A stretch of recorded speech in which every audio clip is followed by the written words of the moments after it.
الحمد لله الحمد لله نحمده ونستعينه ونستغفره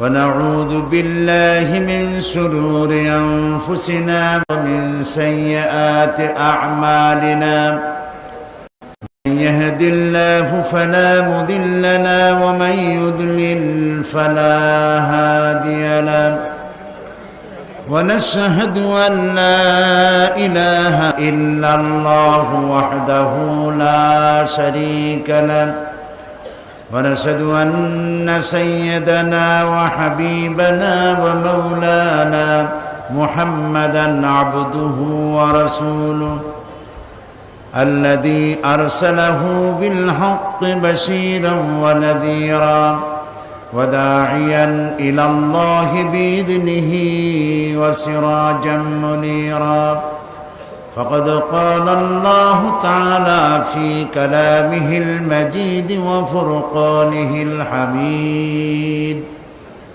أعوذ بالله من الشيطان الرجيم بسم الله الرحمن الرحيم إن الله وملائكته يصلون على النبي يا أيها الذين آمنوا صلوا عليه وسلموا تسليما اللهم صل على مولانا محمد وعلى آل سيدنا مولانا محمد اللهم صل على سيدنا مولانا محمد وعلى آل سيدنا مولانا محمد بلغ العلا بكماله كشف الدجى بجماله حسنت جميع خصاله صلوا عليه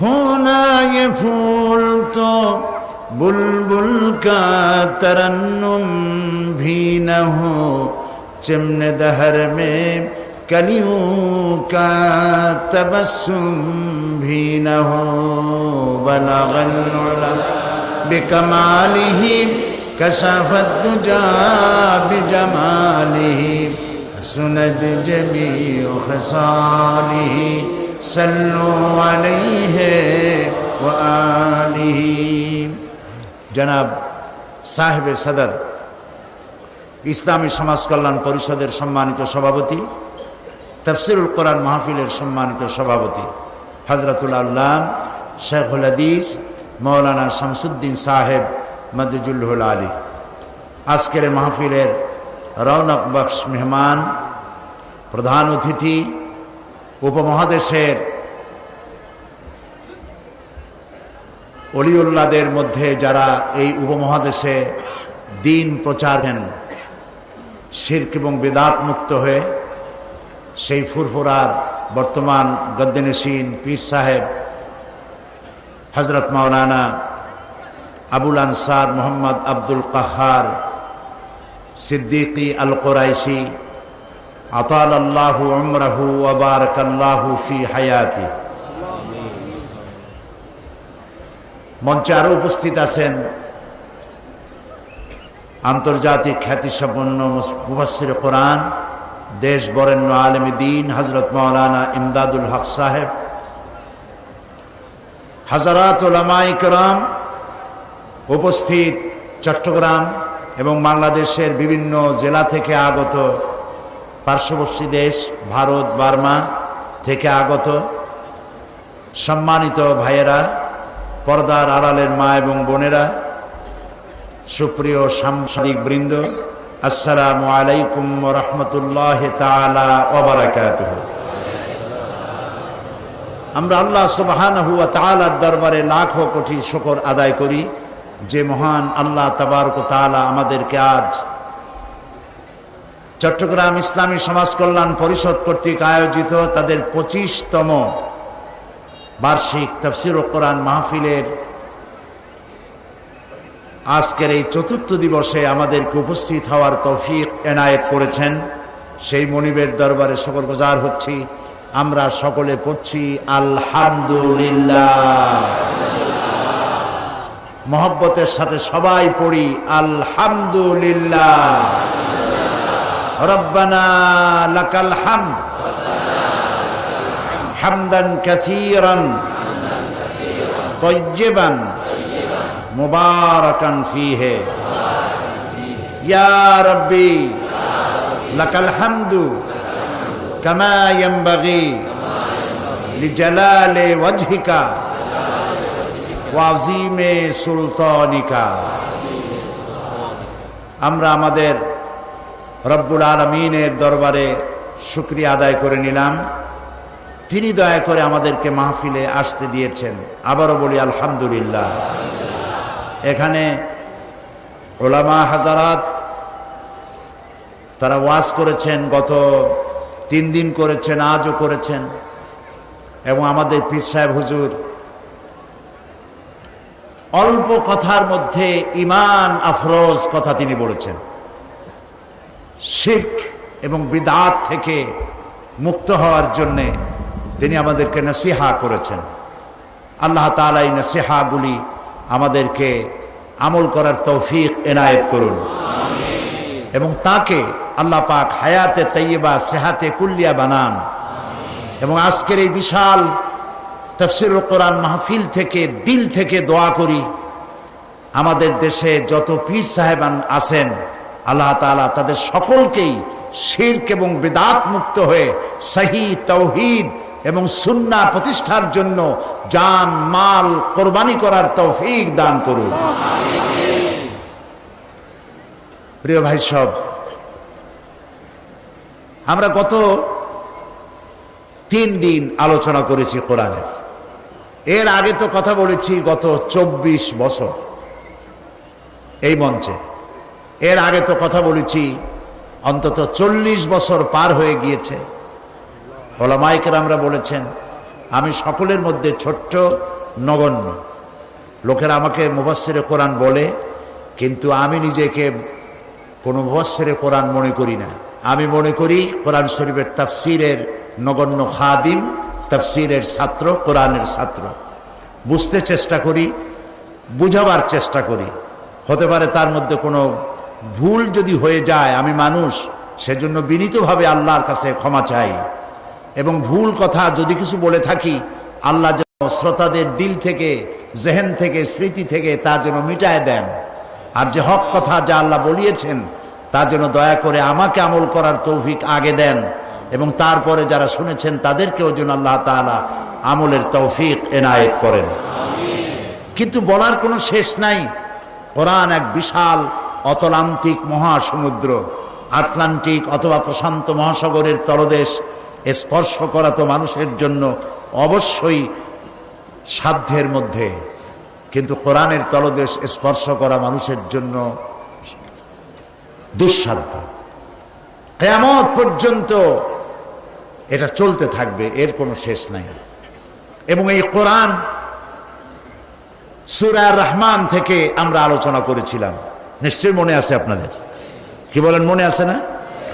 সূরা আর-রহমান থেকে আমরা আলোচনা করেছিলাম।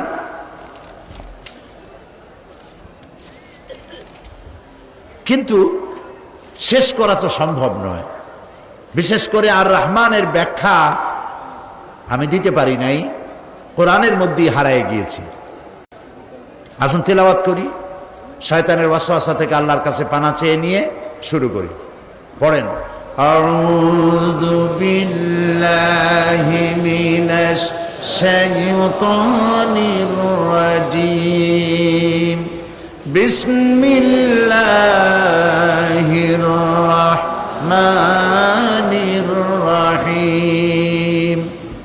আর-রাহমানু আল্লামাল কুরআন খালাকাল ইনসানা আল্লামাহুল বায়ান। সাদাকাল্লাহুল আযীম। কি মধুর বাণী আল্লাহ তাআলার। প্রথম তিনি বলেছিলাম যে আল্লাহ তাআলা এই পৃথিবীর মানব গোষ্ঠীকে যত দয়া করেছেন, কোরআন নাজিল করে দিয়ে শ্রেষ্ঠ দয়ার প্রমাণ দিয়েছেন। তার দয়ার, তার অনুগ্রহের শ্রেষ্ঠ প্রমাণ যে কোরআনের মতো একখানা কিতাব তিনি আমাদেরকে দান করেছেন। সুবহানাল্লাহ। যেখানে আল্লাহ তাআলা বলেছেন ওয়া রাহমাতি ওয়াসিআত কুল্লা শাই। আল্লাহ পাক বলছেন আমার রহমত দিয়ে গোটা সৃষ্টি জগৎকে পরিব্যাপ্ত করে রেখেছি, এবং আমার গজব এবং আমার রহমত প্রতিযোগিতা করছিল। সেই প্রতিযোগিতায় গজব হেরে গেছে, রহমত আগে চলে গিয়েছে। আল্লাহ তাআলা যে রহমত করেছেন বিশ্ববাসীর জন্য, সেই রহমতের বড় প্রমাণ হচ্ছে কোরআন নাজিল করে দেওয়া। এই রহমানের যে ব্যাখ্যা প্রয়োজন ছিল, প্রয়োজনীয় ব্যাখ্যা দিতে পারিনি। আল্লামাল কোরআনের মধ্যে আমি প্রবেশ করে গিয়েছি, এবং কোরআনে কারীমের আল্লাহ যে কোরআন শিক্ষা দিলেন, সেই কোরআনটা কি? এটা যে তাবিজের কিতাব নয়, এটা যে তদবিরের কিতাব নয়। এর মধ্যে রয়েছে ফৌজদারি দণ্ডবিধি, রয়েছে বিচার ব্যবস্থা, রয়েছে স্ত্রীর হক আদায়ের ব্যাপার, মায়ের হক আদায়ের ব্যাপার, রয়েছে রাষ্ট্রের প্রজাপুঞ্জের হক আদায় করার ব্যাপার, পররাষ্ট্রনীতি, স্বরাষ্ট্রনীতি, যুদ্ধনীতি, বন্দিনীতি, শিক্ষানীতি, রয়েছে অর্থনীতি। কি নাই? তিবিয়ানান লিকুল্লি শাই। আল্লাহ তাআলা সবগুলিকে খুলে খুলে কোরআনে কারীমের মধ্যে বয়ান করে দিয়েছেন। সেগুলি গত 3 দিন আমি আপনাদের সামনে বলেছি। মানে কোরআনের ব্যাপারে কোরআন কি বলে, সেই কথাগুলি আপনাদের সামনে তুলে ধরেছি কোরআনের আয়াত দিয়ে। একটি আয়াতকে বুঝাতে গিয়ে অনেক আয়াত এর সাথে এসেছে, এবং প্রত্যেকটি কথা যুক্তিভিত্তিক, দলিল ভিত্তিক বলতে আমরা চেষ্টা করেছি। আল্লাহর কাছে সাহায্য কামনা করি। ওয়ামা তৌফিকি ইল্লা বিল্লাহ। তিনি তৌফিক দিলেই বলতে পারবো, তা না হলে আমার মধ্যে এমন কোনো ইলম নাই যা দিয়ে আমি আপনাদেরকে বুঝাতে পারি। সুবহানাকা লা ইলমা লানা ইল্লা মা আল্লামতানা আলাইহি তাওয়াক্কালতু ওয়া ইলাইহি উনীব। আল্লাহর কাছে সাহায্য কামনা করি, কারণ আমরা যে কোরআন ঘরে রাখি, আমরা জানি না এই জিনিসটা কি। যদি এরকম এক টুকরা হীরকখণ্ড, ডায়মন্ড, কেউ চেনে না এটা যে ডায়মন্ড, কেউ চেনে না, এমন লোকের কাছে যদি এটা পায়, এর কোনো দাম তার কাছে নাই, এর কোনো মূল্য হবে না। কিন্তু যে চেনে, সে তো এটার জন্য তার বাড়ি ঘর জমি জমা সব বিক্রি করবে, জানটা দিয়ে ওইটাকে নিতে চেষ্টা করবে। যেহেতু একটা এইটাকে কিনতে গেলে, এই ওজনের একটা ডায়মন্ড কিনতে গেলে কয়েক বিলিয়ন ডলারের প্রয়োজন হবে, এই ওজনের একটা ডায়মন্ড কিনতে গেলে। আমাদের ঘরের মধ্যে আল্লাহ রাব্বুল আলামিন ডায়মন্ডের চাইতে, রূপার চাইতে, স্বর্ণের চাইতে, হীরকখণ্ডের চাইতে, আকাশ এবং জমিনের চাইতে সব থেকে মূল্যবান একখানা কিতাব দিয়েছিলেন, যার নাম কোরআন শরীফ। কপাল পোড়া আমরা এই কোরআনকে চিনলাম না, বুঝলাম না, খালি চুমাই খাইলাম, মাথায় লাগালাম, বুঝলাম না কি এর উপরে চুমা খাইলাম। এটা কি? এই কোরআনের কাছে যখন মানুষ আসে বোঝার জন্য, কোরআনের কাছে যখন আসে, কোরআন, আমি কথাগুলি আরো বলেছি, যদি জিরো আসে কোরআন হিরো বানায় দেয়, আর হিরোরা এসে যদি বেয়াদবি করে, আল্লাহ জিরো বানাইয়া জেলখানায় ঢুকায় দেয়। ঠিক না? এ হচ্ছে সেই কোরআন শরীফ। বুঝতে চেষ্টা করি নেই। সবার বাড়ি কোরআন শরীফ আছে। আমি যদি এখন প্রশ্ন করি কার বাড়িতে কোরআন শরীফ নাই, হাত তুলে দেখান। হাত কি উঠবে একখানো? হাত কি একখানো উঠবে? উঠবে না। কিন্তু যদি জিজ্ঞেস করি সূরা ফাতিহার অর্থ কি, কে কে জানেন? হাত তোলেন। হাত কি তখন বেশি উঠবে না কম উঠবে? সেই জন্য হাত উঠাইতে বললাম না। কোরআন এসেছিল বোঝার জন্য, বুঝি নেই। একটুখানি যদি চিন্তা করি যে ওমর রাদিয়াল্লাহু তাআলা আনহু কত বড় জাহিল, কত বড় মূর্খ হইলে পরে আল্লাহর নবীর হত্যা করতে আসছে। আরে সেই হযরত ওমর যখন কোরআন তেলাওয়াত শুনলেন, বিষে ধরলো, এমন ধরলো, আর তার মাকাম আল্লাহ এমন জায়গায় পৌঁছায় দিলেন, নবী করিম সাল্লাল্লাহু আলাইহি ওয়াসাল্লাম বললেন, লা নবিয়্যা বাদি ওয়ালা রাসূলা, আমার পরে নবীও হবে না, রাসূলও হবে না, তবে একটি কথা আছে, আমার পরে যদি আল্লাহ নবী কাউকে বানাতেন লাকানা ওমর, ওমর নবী হয়ে যাইতেন। সুবহানাল্লাহ কইতে ইচ্ছা করে না? কোথা থেকে কোথায় চলে গেছে। হযরত ওমর রাদিয়াল্লাহু তাআলা আনহুর এই ব্যাপারটি এই মাহফিলে আমি আরো একবার বলেছিলাম, আজকে আবার স্মরণের জন্য বলি। তিনি আমিরুল মুমিনিন, খলিফাতুল মুসলিমিন, দেশ পরিচালনা করছেন, দ্বিতীয় খলিফা। হযরত আলী রাদিয়াল্লাহু তাআলা আনহু তিনি রাতের বেলায় স্বপ্ন দেখছেন যেন তিনি মসজিদে নববীতে নবী করিম সাল্লাল্লাহু আলাইহি সাল্লামের পেছনে তার ইমামতিতে নামাজ আদায় করছেন। স্বপ্ন। নবী করিম সাল্লাল্লাহু আলাইহি ওয়াসাল্লাম নামাজ শেষ করে সালাম ফিরিয়ে মুক্তাদির দিকে ফিরে বসেছেন এবং দোয়া পড়তেছেন। হযরত আলী মাসনুন দোয়াগুলি পড়ে বেরিয়ে গেছেন। মসজিদের দরজা থেকে বেরিয়ে গিয়ে দেখেন এক বুড়ি দাঁড়ানো, হাতে একটা পাত্র। বুড়ি কাছে এসে বলছে, আলী আবার ভেতরে যাও, এই পাত্রের মধ্যে যত খোরমা দেখতে পাও এই খোরমাগুলি আমার বাগানের নতুন বাগান, তুমি একটু ভিতরে নিয়ে যাও। রাসূলুল্লাহকে বলো তিনি যেন নিজে খান আর সাহাবায়ে কেরামদের মধ্যে যেন ভাগ করে দেন। রাসূলুল্লাহ আমার বাগানের খোরমায় হাত দিলে আমার বাগানে খোরমায় আল্লাহ বরকত দিবে। হযরত আলী ভিতরে চলে গেলেন, নবী করিম সাল্লাল্লাহু আলাইহি ওয়াসাল্লামকে ঘটনা শোনালেন। নবী করিম সাল্লাল্লাহু আলাইহি ওয়াসাল্লাম পাত্রের ভেতর থেকে একটি খোরমা তুলে নিয়ে হযরত আলীর মুখের মধ্যে দিয়ে দিলেন। হযরত আলী রাসূলের দেওয়া খোরমা চিবোচ্ছেন, এমন সময় তার কানে মসজিদে নববীর আজানের আওয়াজ চলে গেল, আসসালাতু খায়রুম মিনান নাওম। ঘুম ভেঙে গেল। ঘুম ভেঙেছে ঠিক, কিন্তু হযরত আলীর মুখের ভিতরে রাসূলের দেওয়া খোরমার স্বাদ তখনও ছিল। ওযু করে তড়িঘড়ি করে মসজিদে নববীতে প্রবেশ করে দেখেন ইমামতির জায়গায় কে দাঁড়ানো? হযরত ওমর দাঁড়ানো। নামাজ শেষ করে তিনি পিছনে ফিরেছেন। হযরতে আলী রাদিয়াল্লাহু তাআলা আনহু তিনি মাসনুন দোয়াগুলি শেষ করে বেরিয়ে গেছেন। দরজা থেকে বেরিয়ে দেখেন এক বুড়ি, হাতে এক পাত্র। বুড়ি এসে বলছে, আলী আবার ঢোকো ভেতরে, এগুলি আমার বাগানের খোরমা, আমিরুল মুমিনিনকে দাও, তিনি খাবেন এবং সাহাবায়ে কেরামদের মধ্যে দিবেন, আমার নতুন বাগানে খোরমায় আল্লাহ বরকত দিবে। হযরত আলী দেখেন স্বপ্নে যা দেখছিলাম তা তো বাস্তব হচ্ছে, ভেতরে চলে গেলেন। হযরত ওমর রাদিয়াল্লাহু তাআলা আনহুকে পাত্রটি দিয়ে ঘটনা বললেন। হযরত ওমর পাত্র বাম হাতে নিয়ে ডান হাতে একটা খোরমা উঠাইয়া হযরত আলীর মুখের মধ্যে দিয়ে দিলেন। হযরত আলী খোরমা খেতে গিয়ে দেখলেন অন্যান্য খোরমার চাইতে এটা তো স্বাদ খুবই ভালো। তিনি বললেন, ইয়া ওমর জিদনি তামরাতান উখরা, তুমি আমারে আরেকটা খোরমা দাও, খুব মজা লাগতেছে, আমারে যদি দুই একটা বেশি দাও কারো ভাগে কম পড়বে না, পাত্র ভরা খোরমা, দাও না একটা বেশি। হযরত ওমর রাদিয়াল্লাহু তাআলা আনহু বললেন, ইয়া আলী লাউ আন্না রাসূলুল্লাহ সাল্লাল্লাহু আলাইহি ওয়াসাল্লাম যাদাক লাজিদনাক। হে আলী, স্বপ্নের ভিতরে রাসূলুল্লাহ যদি তোমার একটার বেশি খোরমা দিতেন, আমিও তোমার একটার বেশি খোরমা দিতাম। হযরত আলীর চোখ এত বড় হয়ে গেছে, কয় কি স্বপ্নে দেখলাম আমি? হযরত আলী বলছেন, ইয়া ওমর আমহিয়া রুইয়া রাআইতাহা আমহিয়া গায়বুন আমিত্তালাত আলাই। হে ওমর, এটা কি স্বপ্ন যা তুমি স্বপ্ন দেখে আমাকে বলছো, না গায়েব থেকে তোমাকে জানানো হয়েছে? তুমি কেমনে জানলে যে রাসূলুল্লাহ স্বপ্নে আমার একটা খোরমা দিয়েছিলেন? হযরত ওমর রাদিয়াল্লাহু তাআলা আনহু বলছেন, ওয়াল্লাহি মা হিয়া রুইয়া ওয়ালা গায়ব। হে আলী, আল্লাহর কসম, এটা স্বপ্নও নয়, এটা গায়েব থেকেও আমাকে জানানো হয়নি। মূল বিষয়টা হলো ওয়ালাকিন্নাল মুমিনা ইযা আখলাসা কলবাহু ইয়ারা বিনুরিল্লাহ।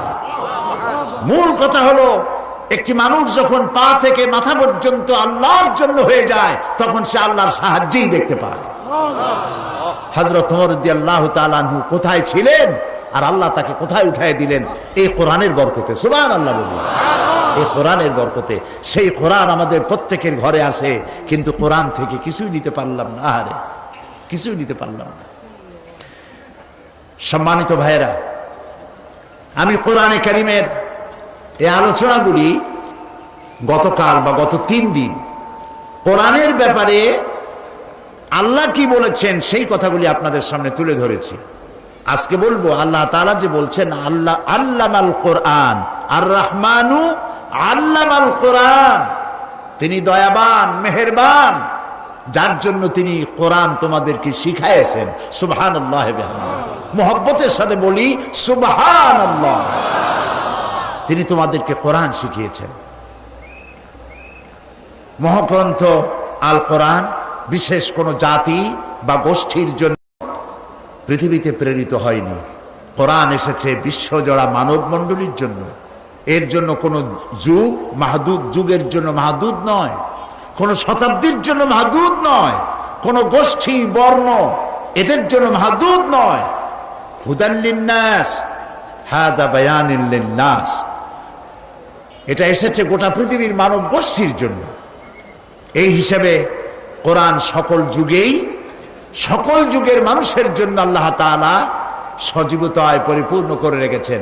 নবী করিম সাল্লাল্লাহু আলাইহি ওয়াসাল্লাম বলেছেন লা তুহসা আজাইবুহু ওয়ালা তুবলা গারাইবুহু ফিহি মাসাবিহুল হুদা ওয়া মানারিল হিকমা।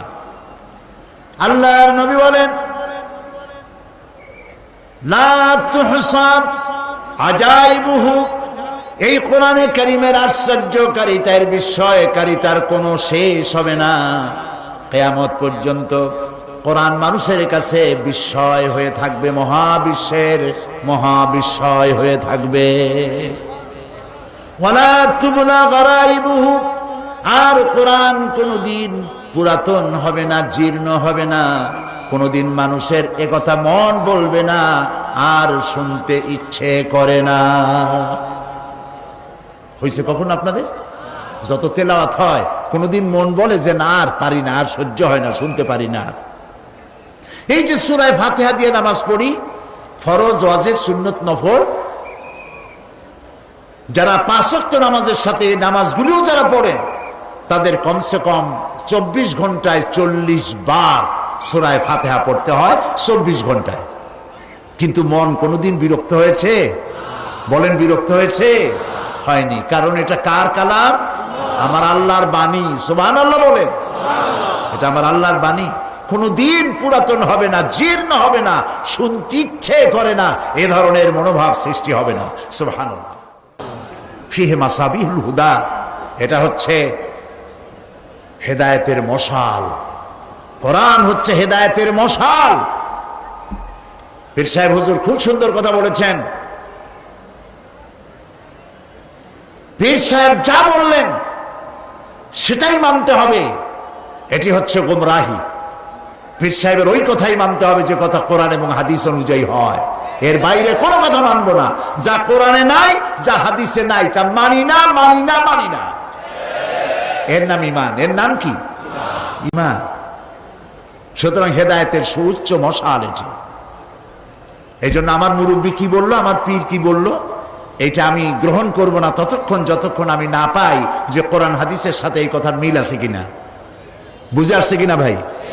ওয়া মানারিল হিকমা, আর এটা হচ্ছে বিজ্ঞানের সুউচ্চ মশাল। কোরআন বিজ্ঞানের সুউচ্চ মিনার। বিজ্ঞান এর আবিষ্কার যত বাড়বে, মানুষেরা মনে করে কোরআন হয়েছে পুরাণ আর বিজ্ঞান হচ্ছে মডার্ন, আধুনিক।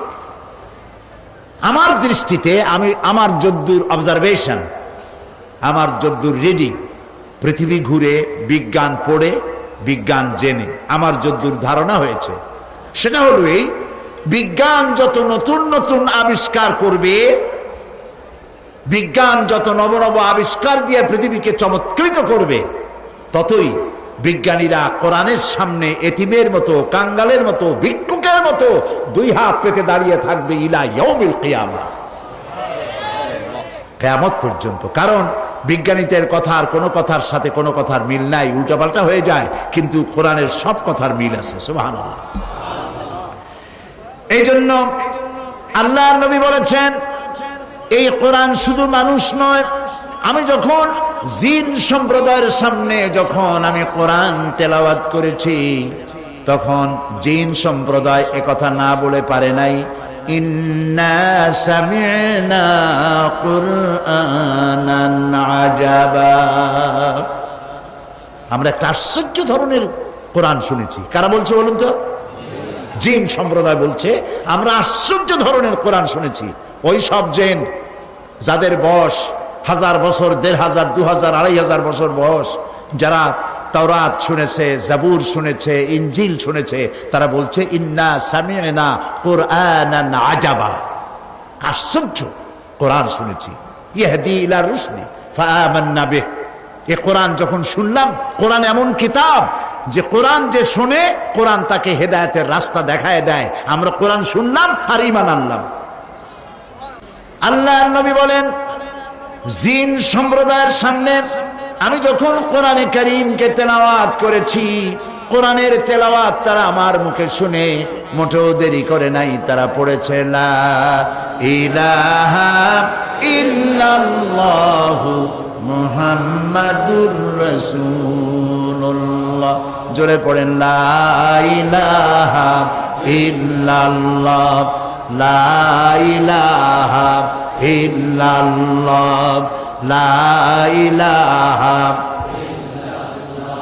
লা ইলাহা ইল্লাল্লাহু মুহাম্মাদুর রাসূলুল্লাহ। নবী করিম সাল্লাল্লাহু আলাইহি ওয়াসাল্লাম বলেছেন, মান ক্বালা বিহি সাদাকা, এই কোরআন দিয়ে যে কথা বলে সেই সত্য কথা বলে। সুবহানাল্লাহ বলবেন না? কোরআন দিয়ে যে কথা বলে, কোরআনের রেফারেন্স দিয়ে যে কথা বলে, সেই কি কথা বলে? সত্য কথা বলে। কারণ এই কোরআন এসেছে কার কাছ থেকে? ওয়ামান আসদাকু মিনাল্লাহি কিলা, আল্লাহর চাইতে সত্যবাদী আর কি কেউ আছে? আর কি কেউ আছে? সুতরাং তার কথাই বিশ্বাস করো। রাসূলুল্লাহ বলেছেন, মান ক্বালা বিহি সাদাকা, কোরআন দিয়ে যে কথা বলে সেই সত্য কথা বলে, তার কথাই শোনো। আমরা তো তা শুনি না।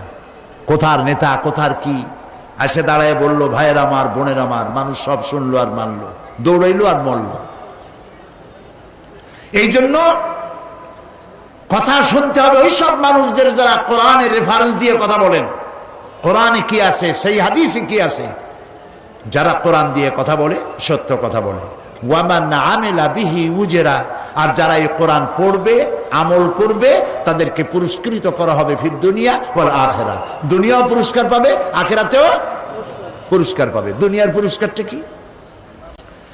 দুনিয়ার পুরস্কার সম্পর্কে আল্লাহ রাব্বুল আলামিন বলেন, ফামান তাবিআ হুদায়া ফালা খাউফুন আলাইহিম ওয়ালা হুম ইয়াহজানুন। যারা এই হেদায়েতকে অনুসরণ করবে, এই কোরআন যারা মেনে চলবে, এই কোরআনের আইন যারা মানবে, ফালা খাউফুন আলাইহিম ওয়ালা হুম ইয়াহজানুন, তাদের জন্য কোনো ভয় নাই, তাদের জন্য কোনো চিন্তাও নাই। কিসের ভয় নাই? কিসের চিন্তা নাই? কোরআনের আইন যারা মানবে, কোরআনের শাসন যারা মানবে। কোরআনের শাসন ব্যবস্থা সম্পর্কে গতকাল আমি কিছু এখানে আলোচনা করেছি, মনে আছে না ভাই? এই কোরআন আজকে আইনের মাকামে নাই, কোরআন আছে তেলাওয়াতের মাকামে।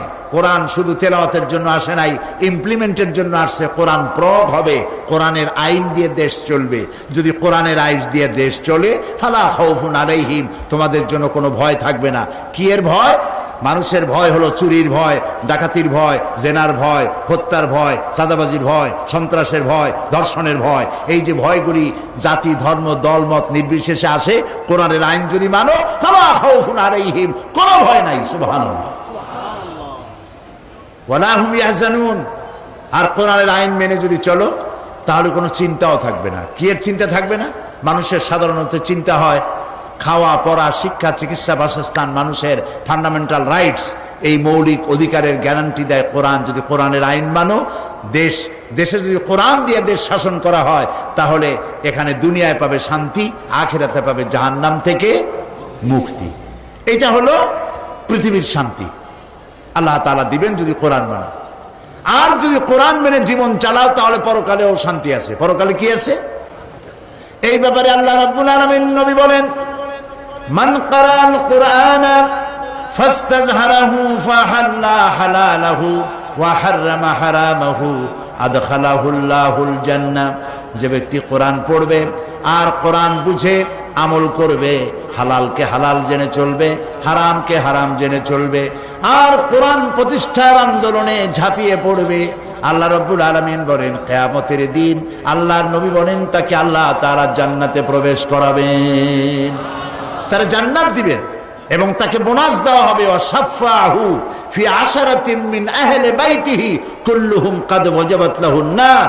অর্থাৎ তাকে বলা হবে তুমি একাই জান্নাতে যেও না, তোমার আত্মীয় স্বজনের মধ্য থেকে এমন 10 জন সম্পর্কে আমার কাছে সুপারিশ করো যেই 10 জনের হিসাবের পরে জাহান্নাম ওয়াজিব হয়ে গিয়েছিল, এমন 10 জনকে তোমার সুপারিশ অনুযায়ী তাদেরকে জাহান্নাম থেকে মুক্ত করে জান্নাতে প্রবেশ করানো হবে। ওয়ামান আমিলা বিহি উজরা ওয়ামান হাকামা বিহি আদালা। আর এই কোরআন থেকে যারা বিচার ফয়সালা করবে তারাই করবে সঠিক বিচার, সঠিক ফয়সালা। কোরআনের বিচার যদি আমাদের দেশে চালু হতো, সন্ত্রাস বাড়তো না, দুর্নীতি বাড়তো না, জেনাবে বিচার বাড়তো না। কথা ঠিক কিনা বলে? কথা ঠিক কিনা? কোরআনের আল্লাহর বিচারের চাইতে সহি বিশুদ্ধ বিচার কি কারো হতে পারে? পারে না। আমরা এখনো আমাদের দেশে ব্রিটিশের তৈরি করা আইন দিয়ে আমরা আমাদের সেই বিচার পদ্ধতি আমাদের কোর্ট কাছারি আদালতে চালু আছে। এই মানুষের তৈরি করা বিচার ফয়সালাকে তুলে দিয়ে কোরআনের বিচার ফয়সালা প্রতিষ্ঠা যেদিন করা যাবে, সেদিনই আসবে মানুষের জন্য প্রকৃতপক্ষের শান্তি এবং কল্যাণ। ওয়ামান দা ইলাইহি হুদিয়া ইলা সিরাতিল মুস্তাকিম। আর এই কোরআনের পথে যে ডাক দেয় সেটাই হলো সঠিক ডাক, এবং সেই পথেই মানুষ যদি চলতে পারে তাহলে সেই পথেই পাবে আল্লাহর কাছে নাজাত। প্রিয় ভাই সব, কোরআনের ব্যাপারে রাসূল করিম সাল্লাল্লাহু আলাইহি ওয়াসাল্লাম কি বলেন সেটাই আমি বলতেছিলাম। আন ইবনে উমর রাদিয়াল্লাহু তাআলা আনহুমা قال قال رسول الله صلى الله عليه وسلم لا حسد الا على اثنين। হযরত ইবনে উমর রাদিয়াল্লাহু তাআলা আনহু বলছেন, দুই ব্যক্তি ছাড়া কারো সাথে ঈর্ষা করা যায় না, প্রতিযোগিতা করা যায় না। সে দুই ব্যক্তিকে, এক ব্যক্তি হচ্ছে রাজুলুন আতাহুল্লাহুল কুরআন ফাহুয়া ইয়াকুমু বিহি আনা আল-লাইলি ওয়া আনা আন-নাহার। আল্লাহ যাকে কোরআনের ইলম দিয়েছেন এবং সেই কোরআনের ইলম দিয়ে নিজেকে প্রস্তুত করেছে, এই কোরআনের দাওয়াত মানুষকে দেয় এবং কোরআন প্রতিষ্ঠার আন্দোলনে নিজেকে শরীক করেছে, তার সাথে হাসাদ করা যায় যে আমি ওর মতো হইলাম না কেন, ওর মতো আমার হওয়া উচিত। আরেক ব্যক্তি হচ্ছে ওয়ারাজুলুন আতাহুল্লাহু মালান ফাহুয়া ইউনফিকু মিনহু আনা আল-লাইল ওয়া আনা আন-নাহার। আর যে ব্যক্তিকে আল্লাহ পাক ধন সম্পদ দান করেছেন, এই ধন সম্পদ দিয়ে সে আল্লাহর দ্বীনকে প্রচার করার জন্য আল্লাহর রাস্তায় খরচ করতেছে, তার মতো হওয়ার জন্য প্রতিযোগিতা করা যায়, তার মতো হওয়ার জন্য প্রচেষ্টা করা যায়, হাসাদ করা যায় তার সাথেও। নবী করিম সাল্লাল্লাহু আলাইহি ওয়াসাল্লাম আরো বলছেন, عن عمر بن الخطاب رضي الله تعالى عنه قال قال رسول الله صلى الله عليه وسلم إن الله يرفع بهذا الكتاب أقواما ويضع به آخرين। আল্লাহ তাআলা এই কোরআনের কারণেই, এই কোরআন দিয়েই কোন জাতিকে আল্লাহ তাআলা উন্নত করেন, আবার এই কোরআনের কারণেই কাউকে অধপাতিত করেন। এই পৃথিবীতে যারা মুসলমানেরা যখন পৃথিবীতে সুনাম অর্জন করেছিল, পৃথিবীতে যখন তারা মাথা উঁচু করে দাঁড়িয়েছিল, সেটা কোরআনের বরকতেই। আর যখন কোরআন থেকে তারা দূরে সরেছে, তখনই তাদের উপরে এসেছে আল্লাহর গজব। এটা ঠিক কিনা বলুন? সুতরাং আমাদের বিজয় নির্ভর করে কোরআন ভিত্তিক জীবন যাপনের উপরে। ইতিহাস সাক্ষী, মুসলমানেরা যতদিন কোরআনের সাথে ছিল আল্লাহ তাদেরকে বিজয় দিয়েছেন, আর কোরআন থেকে দূরে এসেছে তখন থেকে তাদের উপরে আল্লাহর রহমত তাদের উপর থেকে চলে গিয়েছে। আমি গত আগস্ট মাসের প্রথম সপ্তাহে আমার স্পেন সফর ছিল। আমি স্পেনের বহুত ওয়াজ করেছি, কিন্তু স্পেন আমি চোখে দেখি নাই। মুসলমানদের বিজয় যদি কোরআনের উপরে মুসলমানেরা থাকে, তাহলে আল্লাহ তাআলা তাদেরকে কিভাবে সাহায্য করেন, আর কোরআন থেকে ইসলাম থেকে সরে গেলে পরে কি বিপদ হয়, আমি আমার চোখে দেখে এসেছি। আমি সেই আমার চোখে দেখা স্পেনের ঘটনা আমি আপনাদের সামনে এই সুযোগে বলে নিতে চাই। 711 খ্রিস্টাব্দ থেকে 1492 খ্রিস্টাব্দ পর্যন্ত সুদীর্ঘ 800 বছর আমরা শাসন করেছি স্পেন, পর্তুগাল এবং ফ্রান্স। মুসলমানেরা যখন ভোগবিলাসে মাতোয়ারা হয়ে গেল, তখন তারা স্পেন ছাড়তে বাধ্য হলো। মৃত্যু, ধ্বংসস্তূপ এবং ধর্মান্তর হওয়ার শিকার হয়ে গেল তারা। তাদের মসজিদ সমূহ বিরান হয়ে গেল, মসজিদগুলো থিয়েটার হয়ে গেল, শরাবখানায় পরিণত হয়ে গেল। দীর্ঘ 500 বছর পর মুসলমানেরা স্পেন ছাড়ার 500 বছর পর গ্রানাডায় একটি মসজিদ তৈরি করা হলো। সেই মসজিদে মুসলমানদের, স্পেনে মুসলমানদের পরাজয়ের 500 বছর পর প্রথম যে আযান উঠলো যে মসজিদে, সেই মসজিদে আমার দাওয়াত হলো। সেই উপলক্ষে আমি সেখানে গেলাম এবং ইতিহাসের কথা আমার মনে পড়লো। গত অগস্ট মাসের 4 তারিখে ছিল আমার স্পেন সফর। আমরা ইতিহাস থেকে জানি যে 711 খ্রিস্টাব্দে আফ্রিকার বিরাট অঞ্চল দখল করে উমাইয়া শাসকদের প্রধান সেনাপতি তারিক বিন জিয়াদ, তিনি ভূমধ্য সাগরের মধ্য দিয়ে পালতোলা জাহাজে পার হয়ে গেলেন। ভূমধ্য সাগর পাড়ি দিয়ে স্পেনের তটরেখায় গিয়ে পৌঁছলেন, যেটাকে বলা হয় জিব্রাল্টার তারা বলে, আসলে নামটা হলো জাবালুত তারেক। আমরা ইতিহাস থেকে জানতে পারি যে নবী করিম সাল্লাল্লাহু আলাইহি ওয়াসাল্লামের ইন্তেকালের 70 বছর যেতে না যেতে মুসা বিন নুসাইর জয় করেন গোটা আরব ভূখণ্ড, এবং মোহাম্মদ বিন কাসিম জয় করেন সিন্ধু, ভারতের সিন্ধু দখল করলেন তিনি। এরপরে কুতাইবা ইবনে মুসা ইবনে মুসলিম, তিনি জয় করেন গোটা এশিয়া, এশিয়ার বিস্তীর্ণ অঞ্চল, আরব, এশিয়া, আফ্রিকা এবং ইউরোপের স্পেন পর্যন্ত চলে গেল মুসলমানদের এই বিশাল বাহিনী। প্রিয় ভাই সব, জাবালুত তারেক পার হয়ে উমাইয়াদের সেনাপতি যখন স্পেনে পৌঁছে গেলেন, তিনি সাথীদেরকে বললেন, জাহাজগুলো টেনে কুলে উঠাও। জাহাজগুলো টেনে কুলে উঠানো হলো। তার সেই ভাষণ আরবি সাহিত্যে স্বর্ণাক্ষরে লেখা থাকবে। তিনি বললেন, আইয়ুহাল ইখওয়ান, আল বাহরু মিন ওয়ারাইকুম ওয়াল আদুবু আমামাকুম ফাইনাল মাফার। জাহাজগুলিতে সব পুড়িয়ে দেওয়া হলো, এখন তোমরা যাবে কোথায়? পেছনে ক্ষুধার্ত সমুদ্র, আর সামনে রয়েছে রণারিক বাহিনী, দুর্ধর্ষ বাহিনী। আমরা ইউরোপ থেকে ফিরে যাওয়ার জন্য আসি নাই, হয় ইসলামের পতাকা উড়াবো, না হয় দুনিয়া থেকে বিদায় হয়ে যাব।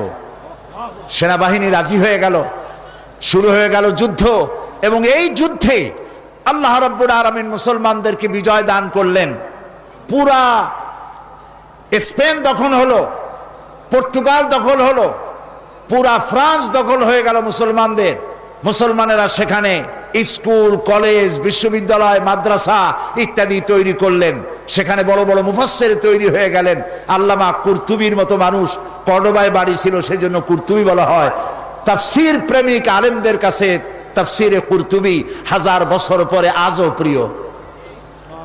মনীষার অঙ্গরে চলে এলেন ইবনে রুশদ, চলে এলেন আল্লামা কুরতুবী, আল্লামা আন্দুলুসি চলে এলেন, এবং তারা জ্ঞান বিজ্ঞানের যে বিশাল গবেষণাগার তৈরি করলেন। পার্শ্ববর্তী দেশ থেকে Yugoslavia, Romania, Poland, Britain, Hungary, Switzerland, Netherland, England, Denmark, এসব দেশ থেকে হাজার হাজার মানুষ পাড়ি দিল মুসলমানদের কাছ থেকে জ্ঞান অর্জন করার জন্য। সুবহানাল্লাহ। প্রিয় ভাই সব, আজ আমরা সন্ত্রাসী হয়ে গেছি, মুসলমানদের সন্ত্রাসী বলা হয়। এই ঘড়িটা আমার হাতে দেখতে পাচ্ছেন, এটা মুসলমানদের আবিষ্কার করা। কামানটা মুসলমানদের আবিষ্কার করা, বন্দুকটা মুসলমানদের আবিষ্কার করা, কম্পাস মুসলমানদের আবিষ্কার করা, জিওমেট্রি, অ্যালজাবরা, ম্যাথামেটিক্স মুসলমানদের আবিষ্কার করা। মুসলমানেরা কি না আবিষ্কার করেছে, দুনিয়াকে উপহার দিয়েছে। যখন কর্ডোবা এবং গ্রানাডায় মুসলমানেরা জ্ঞান বিজ্ঞানের শাখায় প্রশাখায় যখন তারা রিসার্চ করছে, তখন ইংল্যান্ডের মানুষেরা বাড়ি বানাইয়া থাকে কেমনে জানতো না, গাছের মধ্যে গর্ত বানাইয়া থাকতো। গোসল করে শরীর ক্লিন করে কেমনে তাও তারা জানতো না। তখন আমরা কর্ডোবা এবং গ্রানাডায় বিজ্ঞানের বিভিন্ন শাখায় প্রশাখায় আমরা বিচারণ করেছি। আল্লামা ইকবাল এই স্পেনে এসে দুঃখ করে বলেছেন, আয়ে গুলিস্তানে উন্দুলুস वो दिन है याद तुझको, आए गुलिस्तान उंदुलुस वो दिन है याद तुझको, था तेरी डालियों में जब आशिया हमारा। हे स्पेन, তোমার অলিতে গলিতে আমার মুসলমানদের যে পদচারণা ছিল, আজ আমি আসছে মুসলমানরা নিশ্চিহ্ন হয়েছে, মুসলমান নাই। সেইখানে যখন এই জ্ঞানের বিশাল গবেষণাগার তৈরি হলো, তারা পার্ক তৈরি করলো, সুয়ারেজ লাইন তৈরি করলো, ড্রেনেজ করলো, রাস্তা করলো, ফুটপাথ করলো, পৃথিবীর সব থেকে মডার্ন দেশে পরিণত করে দিল। সেইখানে শুরু হয়ে গেল 800 বছর রাজত্ব করার পর গজবটা কেন এলো তাও চোখে দেখে এলাম। তারেক বিন জিয়াদ যে মসজিদ তৈরি করেছেন কর্তুবায়, কর্ডোবা বলা হয় ইংরেজিতে, আরবি নাম কর্তুবা, বিশাল মসজিদ, 1 লক্ষ লোক নামাজ পড়তে পারে সেই মসজিদের মধ্যে। আমি যখন মসজিদের মধ্যে প্রবেশ করলাম আমার সাথীদেরকে নিয়ে, যায় দেখলাম মসজিদের ভেতরে সব মূর্তি দিয়া ভরা। মসজিদের বিশাল মিনার, মিনারের প্রত্যেকটি খোবে খোবে একটা করে মূর্তি দাঁড়ানো। আমার সাথের কিছু লোক নামাজ পড়তে চাইলো মসজিদের ভেতরে, পুলিশ একটি এসে তাকে চেপে ধরলো, বলল ভুলে যাও, এটা তোমাদের মসজিদ ছিল, এটা মসজিদ নয়, এটা গির্জা, এখানে সেজদা দিতে দেওয়া হবে না। বুক ফেটে কান্না আসতে লাগলো। এটা ছিল সেই কর্ডোবার মসজিদ। যখন মুসলমানেরা তাদের যখন পরাজয় এলো, পারস্পরিক সন্দেহ ঘনীভূত হতে লাগলো, একজন আর একজনকে মানে না, নেতৃত্ব মানে না, ভোগ বিলাসে মাতোয়ারা হয়েছে, বিলাসী হয়েছে, আইয়াস হয়েছে। আল্লাহর গজব এসে গেল। শুরু হলো যুদ্ধ। ইসাবেলা 1 এপ্রিল মাসের 1 তারিখে যুদ্ধের ঘোষণা দিলেন। যুদ্ধ শুরু হলো, সমানে মুসলমান মরতে লাগলো। তারা প্রস্তুত ছিল না, সমানে মার যেখানে পায় সেখানে। মুসলমানেরা মার খেতে খেতে হয়রান হয়ে গেল। রানী ইসাবেলার পক্ষ থেকে ঘোষণা করা হলো, কর্ডোবার মসজিদের মধ্যে যারা আশ্রয় নিবে তাদেরকে নিরাপত্তা দেওয়া হবে। নারী এবং শিশুরা তাদের জন্য ভূমধ্য সাগরে সেখানে জাহাজ রাখা হয়েছে, তাদেরকে মরক্কো পাঠিয়ে দেওয়া হবে, তারা যেন জাহাজে আরোহণ করে। জাহাজগুলি ছিল ফুটা, হাজার হাজার মুসলিম নারী আর শিশু গিয়ে জাহাজে উঠলো, জাহাজগুলি ডুবে হাজার হাজার মুসলমান শিশু আর নারী পানিতে তাদের সলিল সমাধি হয়ে গেল। 40,000 লোক পুরুষ ঢুকলো গিয়া কর্ডোবার মসজিদের মধ্যে। চতুর্দিক থেকে দরজা বন্ধ করে দেওয়া হলো, ভেতরে কেরোসিন ঢেলে দিয়ে আগুন জ্বালায় দেওয়া হলো। 40,000 মুসলমান মসজিদের ভিতরে পুরাইয়া ভস্ম করে দেওয়া হলো। শুধু কাঁদছি মসজিদের মধ্যে ঢুকে এই দৃশ্য দেখে। বাইরে এসে দেখলাম নদী, মসজিদের পাশে একটি নদী, ছোট্ট নদী, কর্ণফুলীর মতোই হবে বা তার থেকে ছোট হবে। এই নদীর ভেতরে মুসলমান কেটে কেটে ফালানো হতে লাগলো। মুসলমানদের রক্তে দরিয়া লাল হয়ে গেল। পাশে ছিল লাইব্রেরি, মুসলমানেরা গবেষণা করত যে কিতাব, সেই সব কিতাব, হাদিস, দর্শন, বিজ্ঞান সব বই ফেলে দেওয়া হলো। সেই সমস্ত কিতাব ফেলে দেওয়ার কারণে নদীর স্রোত বন্ধ হয়ে গেল। আজকে যারা সভ্যতার দাবিদার, ইউরোপ, আমেরিকা, এরা সভ্য নয়, এরা সভ্যতার দুশ্মন, যার জন্য ইরাকের 1000 বছরের সভ্যতাকে জ্বালিয়ে পুড়িয়ে লুট করে তারা শেষ করে ফেলেছে। এরা সভ্যতার দাবি করে, আসলে তারা সভ্য নয়। প্রিয় ভাই সব, যেদিন এই মুসলমানদেরকে যেদিন এই মুসলমানদেরকে আগুনে পোড়ায় মারা হয় সেই দিনটা ছিল 1 এপ্রিল, এপ্রিল ফুল। আমার দেশের মুসলমানের আজ শিক্ষিত কলেজে, ইউনিভার্সিটিতে, স্কুলে শিক্ষিত মহল এপ্রিল ফুল হিসাবে 1 এপ্রিলকে উদযাপন করে থাকে। করে না? করে কিনা বলেন? ঘটনাটা এরকম যে এক লোক বাজার দিয়ে আসছে, এসে বলছে, দৌড়াচ্ছে আর বলছে, ভাই মানির মান আল্লাহই রাখে। লোকেরা জিজ্ঞেস করলো, কেন দৌড়াও আর কেমনি মানির মান আল্লাহ রাখলো? কয় যে আমি আর বাবা দুজনে গেছিলাম হাটে, লোকেরা আমার বাপেরে ধরিয়া জুতা দিয়ে এমন পিটান পিটাইলো, আমারে কিচ্ছু কয় নাই, মানির মান আল্লাহই রাখে। যেদিন মুসলমানদেরকে পোড়ানো হলো কর্ডোবার মসজিদের মধ্যে, আর মুসলিম নারী আর শিশুকে ফুটা জাহাজে উঠাইয়া ভূমধ্য সাগরে ডুবিয়ে মারা হলো, সেই দিনটা ছিল 1 এপ্রিল। সেই এপ্রিল ফুল পালন করে আমার দেশের যুব সমাজ, পালন করে তথাকথিত শিক্ষিত সমাজ। নাউজুবিল্লাহি মিন যালিক। প্রিয় ভাই সব, আমি মাদ্রিদে প্রোগ্রাম করে তাদেরকে বললাম যে এই 2 জায়গা আমাকে দেখাতেই হবে। বিশাল দেশ, আল্লাহ কত নিয়ামত সেখানে দিয়েছেন। 645 কিলোমিটার মাদ্রিদ থেকে কর্ডোবা, কর্ডোবা থেকে 280 কিলোমিটার গ্রানাডা, আর গ্রানাডা থেকে 270 কিলোমিটার হচ্ছে মাদ্রিদ। প্রায় 1300 কিলোমিটার জায়গা, ফজর থেকে নিয়ে রাত 12টা পর্যন্ত। আবার রাজধানীতে ফিরে সেই সব জায়গা দেখে এলাম। সেই মসজিদে গেলাম যেই মসজিদে আজান হয়েছে 500 বছর পর। স্পেনের মধ্যে 500 বছরের ভিতরে বাইরে কোনো আজান দেওয়ার আইন ছিল না, বন্ধ করে দেওয়া হয়েছে। মুসলমানেরা সেখানে কেস করলো, বহু মামলা করে, 22 বছর মামলা করিয়া একটা ছোট্ট জায়গা পাইলো। তার পাশে আবার একটা বিশাল গির্জা, জানতে পারলাম ওইটা গির্জা না, ওটাও মুসলমানদের তৈরি করা মসজিদ ছিল, সেটারে বানাইছে তারা গির্জা। সমস্ত মসজিদগুলি শরাবখানা, থিয়েটার আর সিনেমায় পরিণত করেছে তারা। 22 বছর মামলা করে একটি ছোট্ট মসজিদ বানালো। সৌদি আরবিয়া এবং ইউনাইটেড আরব আমিরাটস এদেরকে টাকা দিল। 450 কোটি ডলার দিয়ে, 4 কোটি 50 লক্ষ ডলার দিয়ে এই মসজিদটা নির্মাণ হলো। মসজিদে নামাজ পড়তে লোক আসলো মাত্র 1.5 কাতার কি 2 কাতার। শুনলাম আজ আর স্পেনে মুসলমান নাই। প্রায় 5 কোটির মতো লোক বাস করে স্পেনে। সেখানে মুসলমানদের সংখ্যা 25,000-এর মতো, সব বহিরাগত, স্থানীয় মুসলমান কেউ নাই। আর 1 এপ্রিল যখন আসে তখন স্প্যানিশরা লম্বা লম্বা জামা গায়ে দিয়া, মুখে নকল দাড়ি রেখা, মাথায় টুপি আর রুমাল পরিয়া তারা সারা রাত মদ খায় আর নাচে। আজকের এই দিনে আমরা মুসলমানদেরকে তাড়াই দিতে পেরেছিলাম।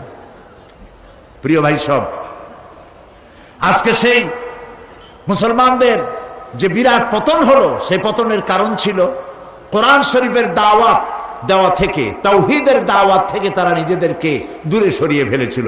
তারা তাওহীদের দাওয়াত দেয়নি। তারা মানুষকে কোরআনের দিকে আকৃষ্ট করে নেই, ক্ষমতার উপরে টিকে থাকার জন্য বিলাসী জীবন যাপন করেছে। আবু আবদেল ছিল তাদের শেষ রাষ্ট্রপ্রধান।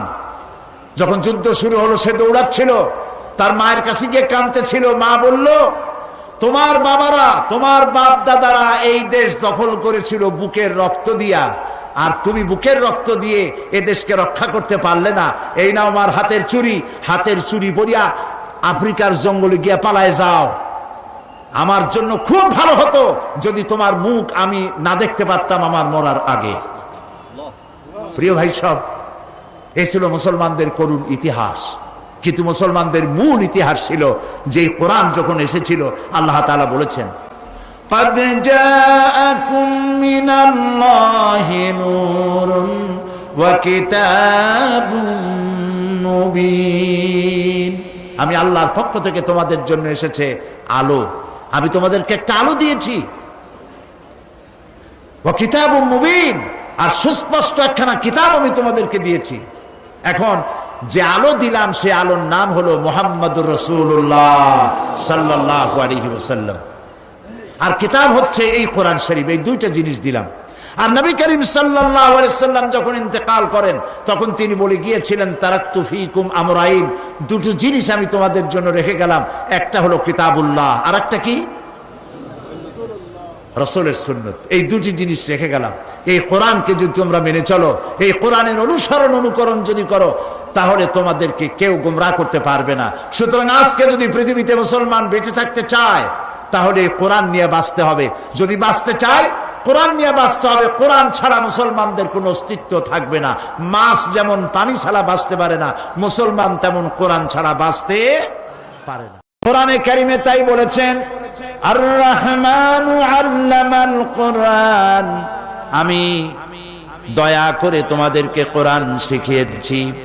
এই কোরআন দিয়ে নবীজি মানুষ তৈরি করেছিলেন। মক্কি জিন্দেগিতে মানুষ তৈরি করলেন, তৈরি হয়ে গেল হযরত আবু বকর, ওমর, ওসমান, আলী রিদওয়ানুল্লাহ তাআলা আজমাইন। এ ধরনের লোক তৈরি হয়ে গেল। আর এই লোকদেরকে নিয়ে নবীজি মদিনায় প্রবেশ করে একটি রাষ্ট্রের প্রেসিডেন্ট হলেন, রাষ্ট্রপ্রধান হয়ে গেলেন, সংবিধান দিলেন কোরআন দিয়ে। কোরআনের আইন চালু হয়ে গেল। চুরি বন্ধ হলো, ডাকাতি বন্ধ হলো, জেনা বন্ধ হলো, ব্যভিচার বন্ধ হয়ে গেল, প্রতিষ্ঠিত হয়ে গেল আল্লাহর রাজ। যেই রাষ্ট্রের ভিতরে মানুষ কেবলমাত্র আল্লাহর কালেমাকে উচ্চারণ করবে, আল্লাহর চাইতে শক্তিশালী কাউকে মনে করবে না। আজ বলা হয় জনগণ নাকি সকল ক্ষমতার উৎস। শোনেন না আপনারা? শুনেছেন? জনগণ নাকি সকল ক্ষমতার উৎস। আরে মিয়া, তোমরা সকল ক্ষমতার উৎস, যার নাক দিয়ে বাইরে হয় ময়লা, পেটের মধ্যে থাকে দুর্গন্ধ, তুমি সব ক্ষমতার উৎস? সকল ক্ষমতার উৎস জনগণ। এই কথা বলা কুফরি, বিশ্বাস করা কবিরা গুনাহ। কারণ সকল ক্ষমতার উৎস কে? বলেন সবাই, আন্নাল কুওয়াতা লিল্লাহি জামিয়া। সমস্ত ক্ষমতার উৎস কে? আল্লাহ সুবহানাহু ওয়া তাআলা। তাই আল্লাহ রাজত্ব কায়েম করার জন্যই কোরআন এসেছে পৃথিবীতে। ইনিল হুকমু ইল্লা লিল্লাহ, আল্লাহ ছাড়া কারো কোনো ক্ষমতা নাই। অথচ আমরা, আমাদের মুসলমানেরা মাথায় টুপি পরে, লম্বা দাড়ি রেখে, লম্বা জামা গায়ে দিয়ে তারা মনে করে পীরের মধ্যে কোনো ক্ষমতা আছে, মাজারের মধ্যে কোনো ক্ষমতা আছে। মাজারের কাছে যায়, পীরের কাছে যায়, আর বলতে থাকে ইয়া খাজা মেরা মতলব কো পুরা কর দে। বলেন নাউজুবিল্লাহ, বলেন নাউজুবিল্লাহ। খাজা আপনার মতলব পুরা করবে কি করে? আর খাজার মতলবই তো পুরো করেছেন আরেকজন, তিনি কে? বলেন কে?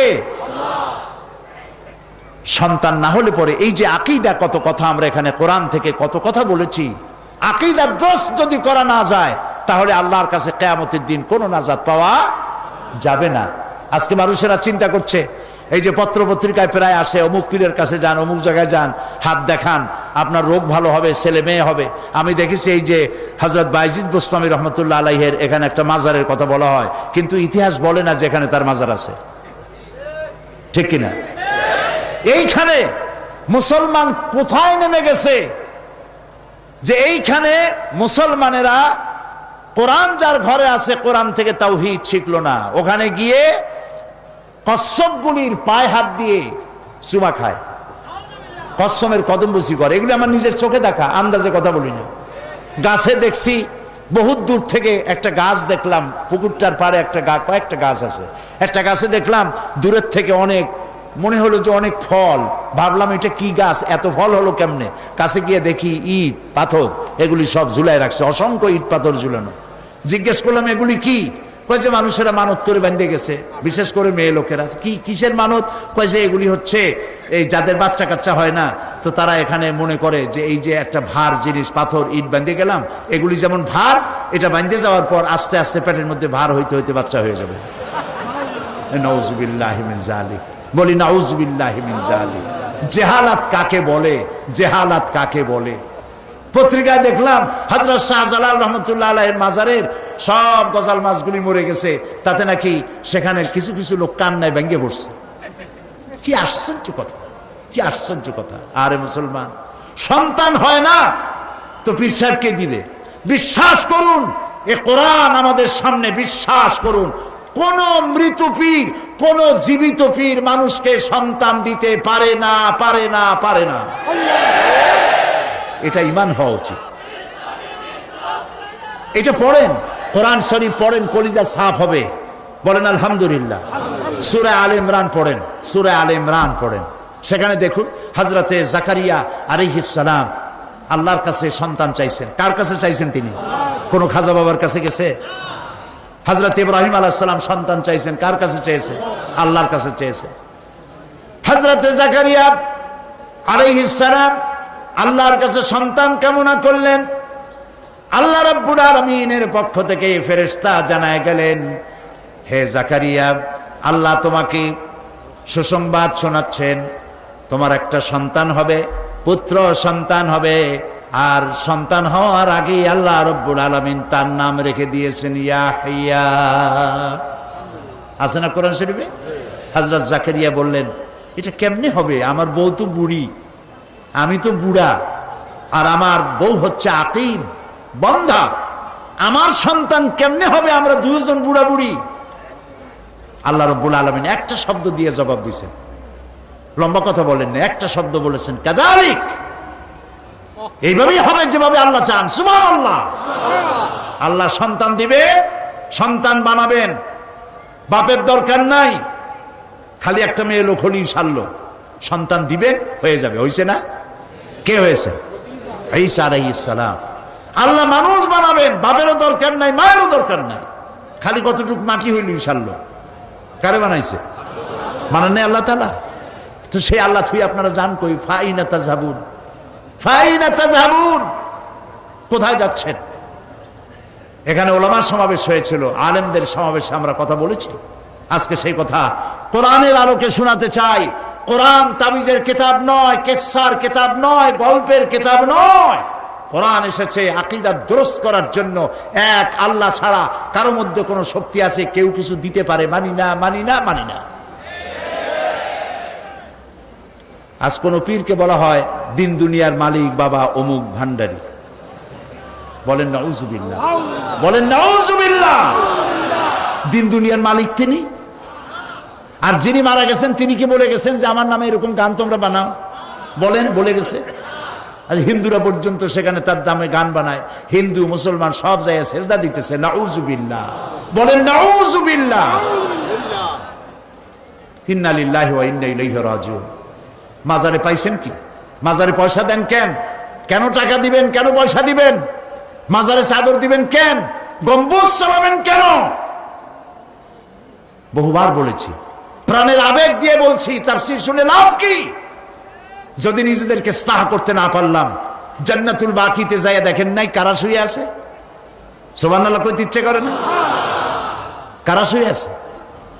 হযরত আব্দুল্লাহ ইবনে মাসউদ রাদিয়াল্লাহু তাআলা আনহু, হযরত আবু সাঈদ খুদরি রাদিয়াল্লাহু তাআলা আনহু, হযরত ওসমান রাদিয়াল্লাহু তাআলা আনহু, আজওয়াজুন নবী, বানাতুন নবী, ইবনে রাসূল, হাজার হাজার সাহাবায়ে কেরাম শুয়ে আছেন জান্নাতুল বাকিতে। কই একটা চাদর তো নাই, একটা আগরবাতি তো নাই, একটা মোমবাতি তো নাই, একটা সাইনবোর্ড তো নাই। তাহলে আমরা কি মনে করতেছি? বিরাট বিরাট গম্বুজ বানাইয়া তারপরে পয়সা আদায় করা। নাউজুবিল্লাহ বলেন, বলেন নাউজুবিল্লাহ। প্রিয় ভাই সব, এগুলি বন্ধ করে দিতে হবে, তাহলে তাফসীর শোনা কাজে লাগবে। কোন আলহামদুলিল্লাহ। জীবনে কোন মাজারে আগরবাতি, মোমবাতি, চাদর, এই যে ওরসগুলি করে তারা, এই ওরসগুলি কিসের জন্য? কোন তাওহীদের কথা আছে? কোরআনের কথা আছে? ওলিউল্লাহদের প্রশংসা ছাড়া আল্লাহর প্রশংসা আছে? ওলিউল্লাহদের প্রশংসা আমার লাভ কি? আমার তো প্রশংসা করতে হবে আমার আল্লাহর। আমি তো সারা জীবন বসে আল্লাহর প্রশংসা করে শেষ করতে পারি না। বলেন আল্লাহু আকবার। প্রশংসা করব কার? আল্লাহ।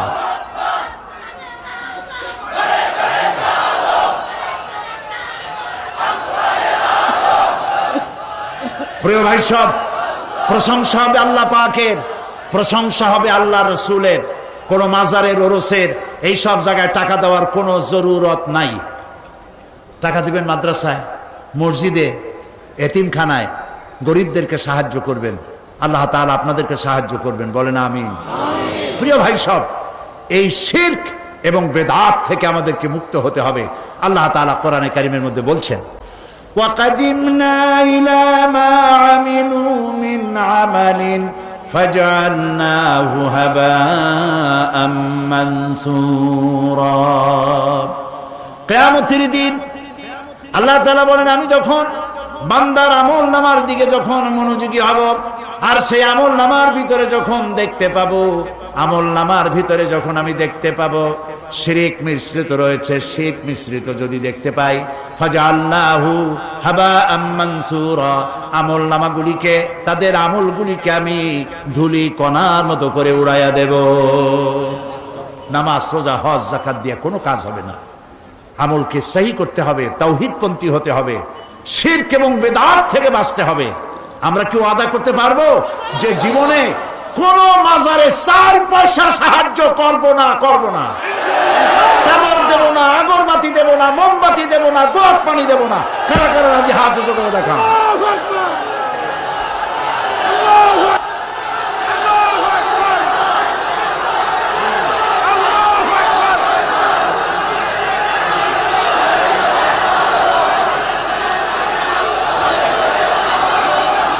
আমরা বলি আলহামদুলিল্লাহ, সবাই বলেন আলহামদুলিল্লাহ। প্রিয় ভাই সব, আল্লাহ তাআলা যেন আমাদের এই কথাগুলি আমল করার তৌফিক দেন, বলে আমিন। নবী করিম সাল্লাল্লাহু আলাইহি সাল্লাম পৃথিবীতে এসেছিলেন আল্লাহর একত্ববাদকে প্রতিষ্ঠিত করার জন্য। বান্দা আর আল্লাহ, মাঝখানে নেতা হচ্ছেন মুহাম্মদুর রাসূলুল্লাহ সাল্লাল্লাহু আলাইহি সাল্লাম। এর মাঝখানে আর কোনো পীর খাজা বাবা যেন না ঢোকে।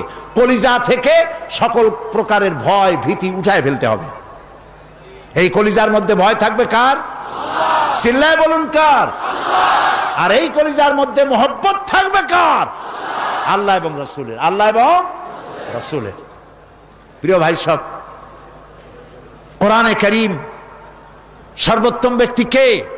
নবী করিম সাল্লাল্লাহু আলাইহি সাল্লাম বলেছেন, খায়রুকুম মান তাআল্লামাল কুরআনা ওয়া আল্লামাহু, তোমাদের মধ্যে উত্তম হচ্ছে সেই ব্যক্তি যে ব্যক্তি নিজে কোরআন শেখে এবং অপরকে শিখায়। কারণ কোরআন হচ্ছে ফুরকান।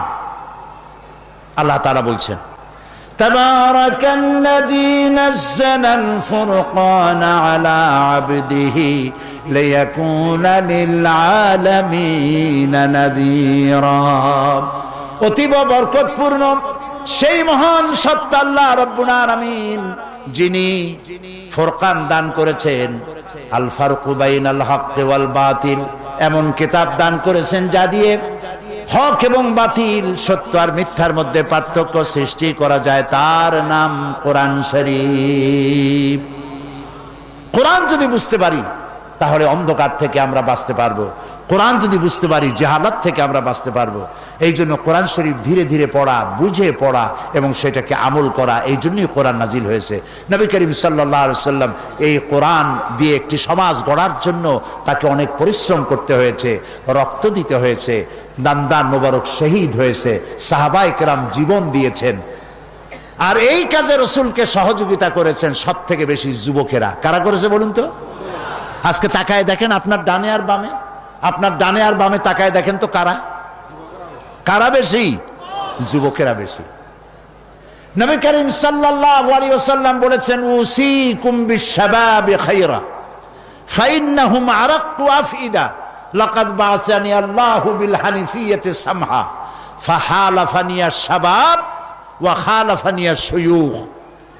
নবী করিম সাল্লাল্লাহু আলাইহি ওয়াসাল্লাম বলেছেন, উসিকুম বিশ-শাবাবি খায়রা, আমি তোমাদেরকে নসিহত করছি তোমরা যুবকদের ব্যাপারে কল্যাণকামী হবে। কোরআনের ঝান্ডাকে বুলন্দ করার জন্য রক্ত দিতে পারে কারা? বলেন কারা? রাসূলের হাদিস, রাসূলুল্লাহ বলছেন যুবকদের ব্যাপারে তোমরা কল্যাণকামী হও। আর আমি পৃথিবীতে এসেছি উদারতা সহকারে, আল্লাহর দ্বীন নিয়ে পৃথিবীতে এসেছি। এই আমার আল্লাহর দেওয়া এই বিধান কায়েমের জন্য যুবকেরা আমাকে সাহায্য করেছে আর বিরোধিতা করেছে বুড়োরা। আজকে মাহফিলে যারা বৃদ্ধ আছেন তাদের কিন্তু শঙ্কিত হওয়ার বা লজ্জা পাওয়ার কোনো কারণ নেই। আমিও আপনাদের দলে, আমরা ওই যৌবনকাল কাটায় আসছি, ঠিক কিনা? ঠিক কিনা?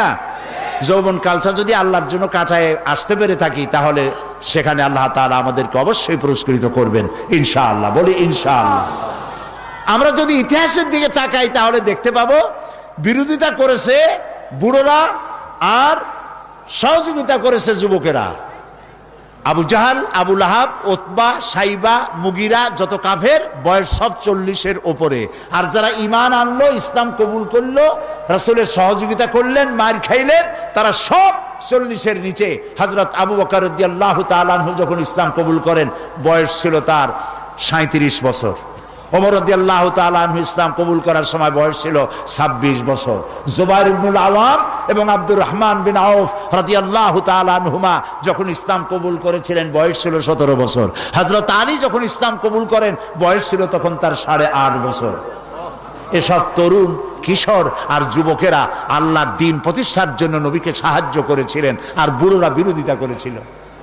আজকের যে প্রাণ টগবগে উচ্ছল প্রাণবন্ত বাংলার দামাল ছেলে যুবক যাদেরকে আমি দেখতে পাচ্ছি, এই তাওহীদের ঝান্ডা নিয়ে যদি তারা ঝাঁপায় আসে, ময়দানে এগিয়ে আসে, তাহলে অবশ্যই বাংলাদেশে কোরআনের রাজ কায়েম হবে ইনশাআল্লাহ।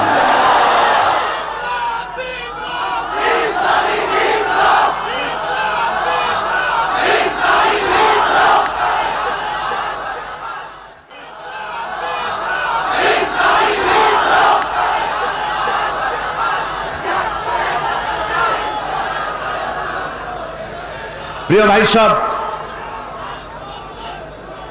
আমরা দেখতে পাই যুবকরা যে সব থেকে বেশি কোরআনের জন্য যারা জীবন দিলেন, যুবকরাই তার মধ্যে বেশি ছিল।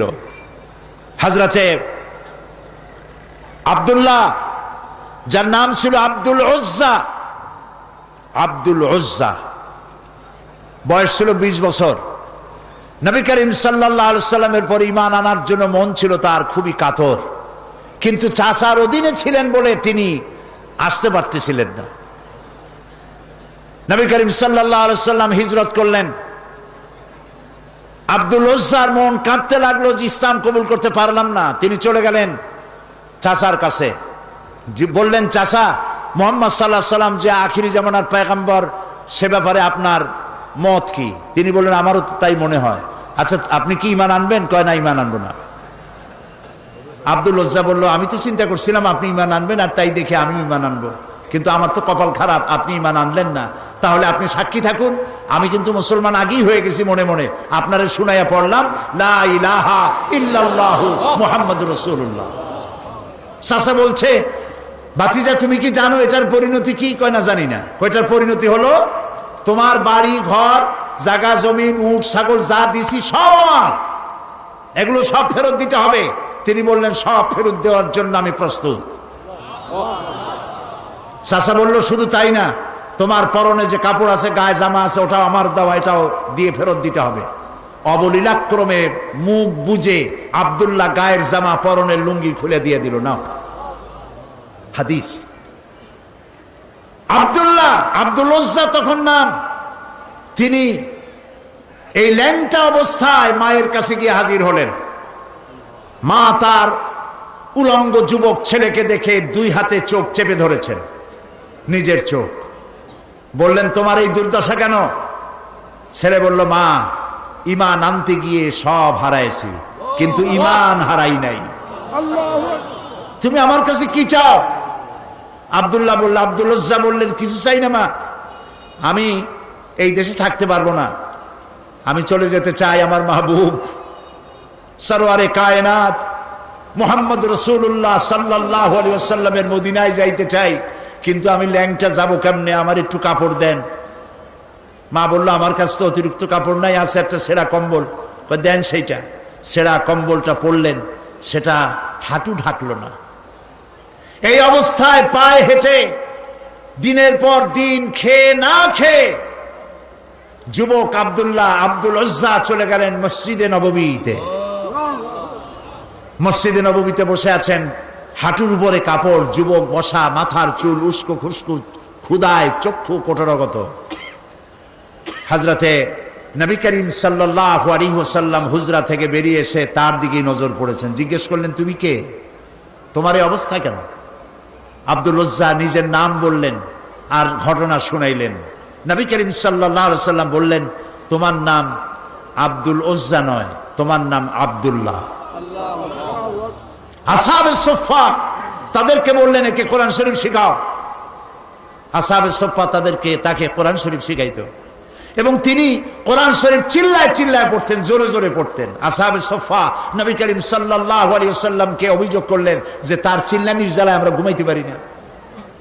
আল্লাহর নবী বলেন, ও আমার সাহাবীরা, আব্দুল্লাহ তার ঈমান আনার জন্য সব ছেড়ে এসেছে, এমনকি পরনের কাপড়টাও আনতে পারে নাই, তারে চিল্লাইতে দাও, প্রাণ ভরে তাকে তেলাওয়াত করতে দাও, কারণ চড়া দাম দিয়া সে ঈমানকে রক্ষা করেছে। ইত্তাবু শরীফ, তাবুকের যুদ্ধ শুরু হয়ে গেল, যুদ্ধের দামামা বেজে উঠল। নবী করিম সাল্লাল্লাহু আলাইহি ওয়াসাল্লাম সাহাবায়ে কেরামদের কাছে, সাহাবায়ে কেরামের কাছে চাঁদা চাইলেন। রোমানদের বিরুদ্ধে যুদ্ধ হবে, যার কাছে যা আছে নিয়ে আসো। সবাই দিতে লাগলো, সোনা দিল, দানা দিল, অস্ত্র দিল, টাকা দিল, পয়সা দিল, সব নবীজির সামনে স্তূপ হয়ে গেছে। নবীজিকে ওপাশ থেকে দেখা যায় না। আল্লাহর নবী বললেন, তোমরা তো সবাই দিলে, কিন্তু আবু বকর কোথায়, তারে তো দেখি না। হযরতে আবু বকর রাদিয়াল্লাহু তাআলা আনহু একটি খুঁটির আড়ালে দাঁড়ানো ছিলেন, সেখান থেকে তিনি বেরিয়ে আসলেন। হাতে একটা ছোট্ট টোপলা ছিল, তিনি তা ধরিয়ে দিলেন নবীর হাতে। নবীজি টোপলাটার মুখ ছেড়ে যখন ঢাললেন, দেখা গেল তার থেকে বেরিয়ে এসছে কয়েক কেজি গম আর কিছু দিরহাম। হযরতে নবী করিম সাল্লাল্লাহু আলাইহি ওয়াসাল্লাম হযরত আবু বকরের চেহারার দিকে তাকিয়ে দেখেন, হযরত আবু বকরের চোখ থেকে পানি পড়ে দাড়ি মোবারক ভিজে ভিজে পড়ছে। নবীজি প্রশ্ন করলেন, আবু বকর? হযরতে নবীজি সমস্ত সাহাবীদের দিকে তাকায় বললেন, ও আমার সাহাবীরা, রোমানদের বিরুদ্ধে লড়াই করার জন্য তোমরা যত যা কিছু আজ সাহায্য করেছো, সকল সাহায্যের চাইতে আবু বকরের দান আল্লাহর কাছে বেশি মর্যাদা হয়ে গেছে।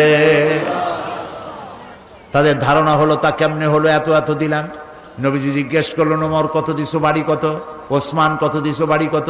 সবাই বলল, এত এত দিছি, বাড়ি এত এত আছে। সবশেষে নবীজি হযরত আবু বকর রাদিয়াল্লাহু তাআলা আনহুকে প্রশ্ন করলেন, আবু বকর তুমি কত দিয়েছো আর বাড়ি কত আছে?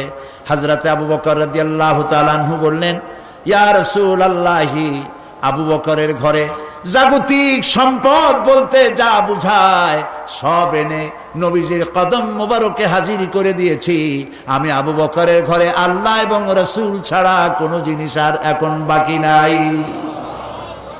নবীজি 30,000 সৈন্য নিয়ে আগালেন জিহাদের জন্য। প্রতিমধ্যে হযরতে আব্দুল্লাহ নবীজির সামনে এসে দাঁড়ালেন, বললেন, ইয়া রাসূলুল্লাহ, আমি আমার নজরে তাকায় দেখলাম সাহাবায়ে কেরাম যার কাছে যা ছিল সব আপনার পায়ের উপরে, আপনার কদম মোবারকে উৎসর্গ করেছে। আমার কিছু নাই, এই যুদ্ধে কিছুই দিতে পারলাম না। আমি শুধু দোয়া চাই, হে রাসূল, আমার সবচাইতে প্রিয় জীবনটা যেন এই জিহাদে আমি দান করে দিতে পারি। প্রিয় ভাইয়েরা আমার, নবীজি বললেন, একটা গাছের ছাল নিয়ে আস। একটা গাছের ছাল আনা হলো। নবীজি গাছের ছালটা নিয়ে হযরত আব্দুল্লাহ হাতে বেঁধে দিয়ে বললেন, রব্বুল আলামিন, আমি আব্দুল্লাহর রক্তকে কাফেরদের জন্য হারাম বানাইয়া দিলাম। হযরত আব্দুল্লাহ বলেন, ইয়া রাসূলুল্লাহ, আমি চাইলাম শহীদ হওয়ার জন্য, আর আপনি আমার রক্ত কাফেরদের জন্য হারাম করে দিলেন। নবীজি বললেন, আব্দুল্লাহ, এখন যদি তোমার মত জ্বরেও হয়, শহীদি মৌত হয়ে যাবে।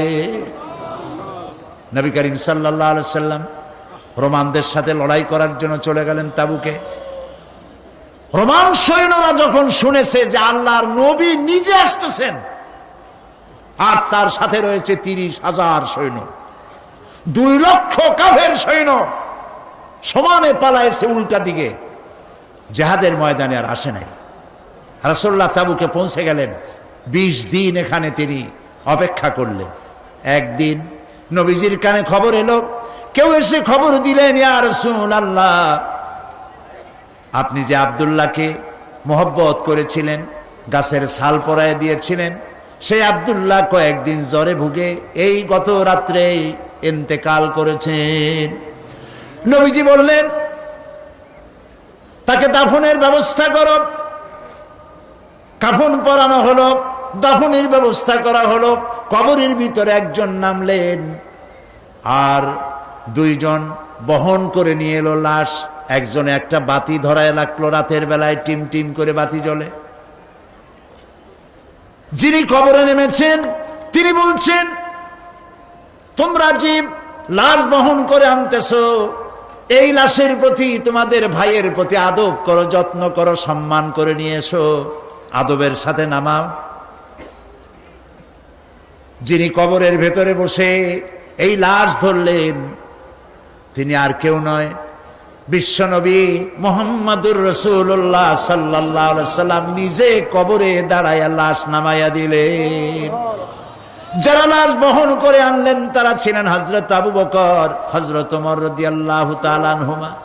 যিনি বাতি ধরিয়ে রাখছিলেন তিনি হযরত বেলাল।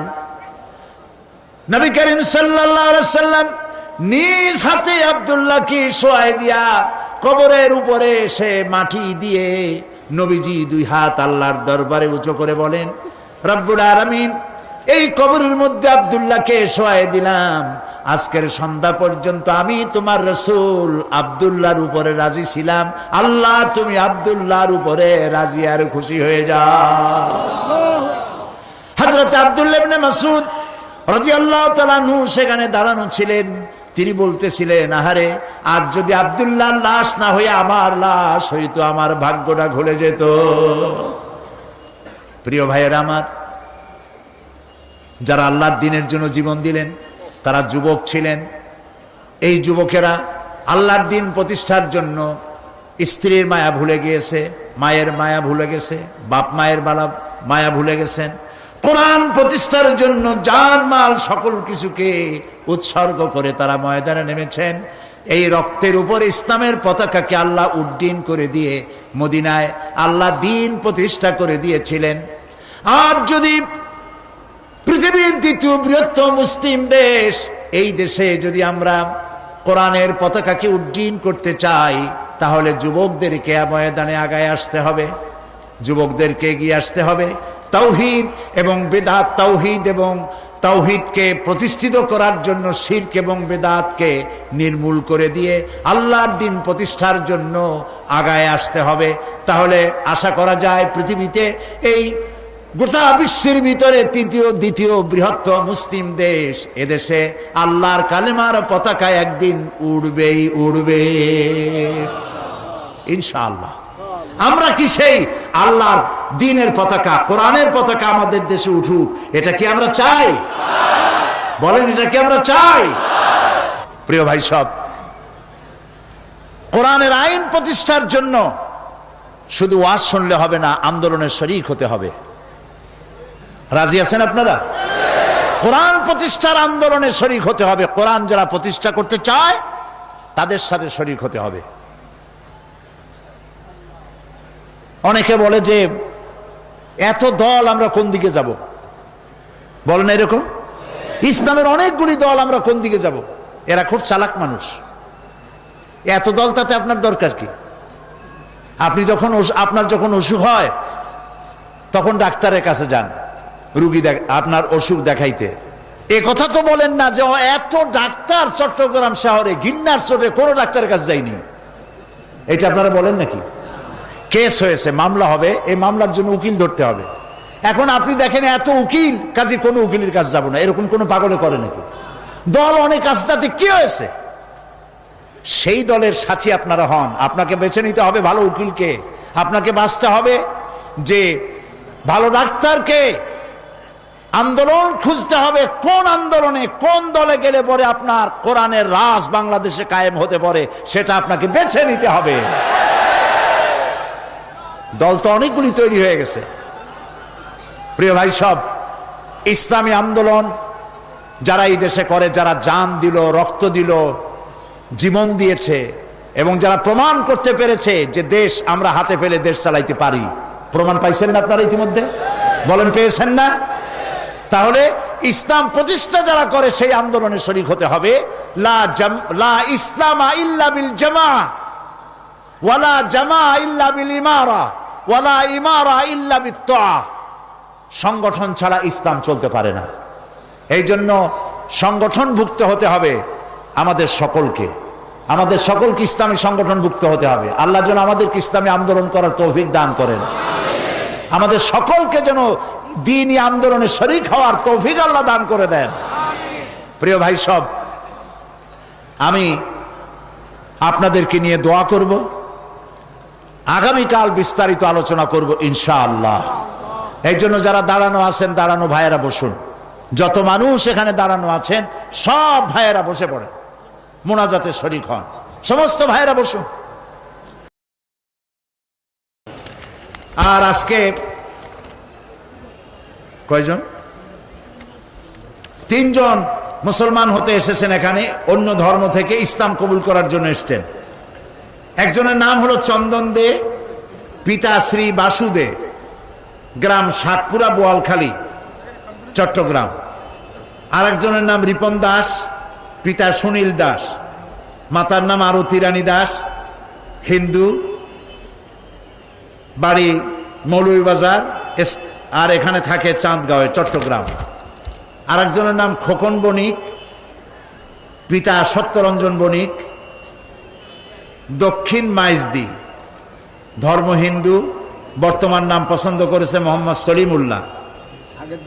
আর আগে 2 জন চন্দন দে, তার নাম পছন্দ করেছে রিজাউল করিম, আর রিপন দাস, তার নাম পছন্দ করেছে মোহাম্মদ নুরুল ইসলাম। এই 3 জনকে এখন ইসলাম কবুল করানো হচ্ছে। লা ইলাহা ইল্লাল্লাহু মুহাম্মাদুর রাসূলুল্লাহ। আল্লাহ ছাড়া কোনো ইলাহ নাই, মাবুদ নাই। মুহাম্মদ সাল্লাল্লাহু আলাইহি ওয়াসাল্লাম আল্লাহর প্রেরিত রাসূল। আশহাদু আন লা ইলাহা ইল্লাল্লাহু ওয়াহদাহু লা শারীকা লাহু ওয়া আশহাদু আন্না মুহাম্মাদান আবদুহু ওয়া রাসূলুহু। আমি সাক্ষ্য দিচ্ছি আল্লাহ ছাড়া কোনো ইলাহ নাই, মাবুদ নাই, উপাস্য নাই। তিনি এক, তিনি একক, তার কোনো অংশীদার নাই। আমি আরো সাক্ষ্য দিচ্ছি মুহাম্মদ সাল্লাল্লাহু আলাইহি ওয়াসাল্লাম আল্লাহর বান্দা এবং তার প্রেরিত রাসূল। আসসালামু আলাইকুম। আপনাদেরকে সালাম দিচ্ছে, সালামের জবাব দেন। এখন আমাদের এই 3 মুসলিম ভাই, আমাদের তৌহিদপন্থী ভাই, যা এতক্ষণ পর্যন্ত, এক মুহূর্ত পর্যন্ত ছিল মুশরিক, এখন আমাদের ভাই। কি হলো আমাদের? আর এদের এই কালিমা পড়ার আগ পর্যন্ত যত গুনাহ করেছে সমস্ত গুনাহ খাতা আল্লাহ তাআলা মাফ করে দিয়েছেন। হাদিস অনুযায়ী তারা এখন নিষ্পাপ, মাসুম, বেগুনাহ। এই বিশাল জনসমুদ্রের পক্ষ থেকে ইসলাম কবুল করার জন্য আমি তাদেরকে আলিঙ্গন করি।